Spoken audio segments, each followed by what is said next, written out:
Hi everyone, Thursday the 14th of April, this is the Biz Lounge. The FTSE 100 had a strong run yesterday, but it's easing off today while the Bank of England meets to decide on interest rate policy. Right now, the index is down 13 points or 1/5% at 6,350.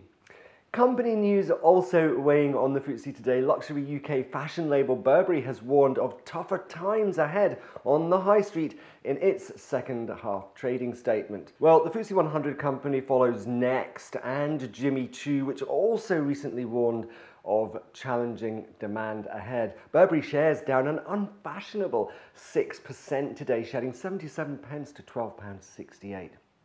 Well, way down at the other end of the high street, Poundland, where everything's a pound, is my stock in focus today, and that's because its shares have fallen, well, so much over the last year that they too could soon be worth just £1.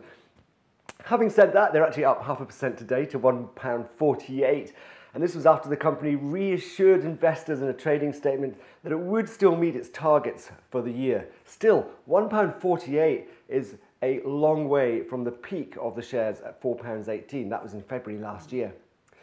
So much going on at this company, integrating 99p stores, which it bought last year, dealing with tougher trading, as we know, on the high street from other retailers, and the fact that Jim McCarthy, the company's chief executive, who really turned the firm into the success it is retiring after a decade with the business.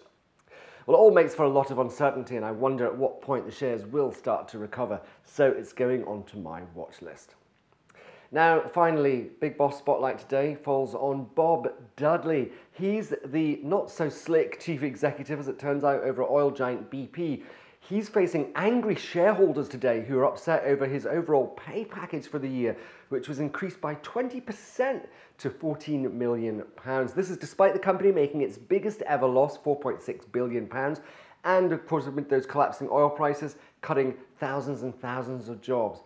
Not only is this a bad idea, Bob, and out of step with other business leaders on their pay packages, but it also goes against the UK Corporate Governance Code, which says that pay must be closely linked to performance. Well, performance hasn't been great. Bob, you're a very clever guy, but I have a feeling you're not going to come out of this well. Don't let corporate greed be your fatal flaw. Surely the decent thing to do would be to publicly refuse your pay rise before your biggest shareholders embarrass you by voting against it. We'll see what happens. That's it. See you on Monday. Don't forget to share, subscribe, follow. And if you have any investor questions, drop me a line. Although I can't give any specific investment advice.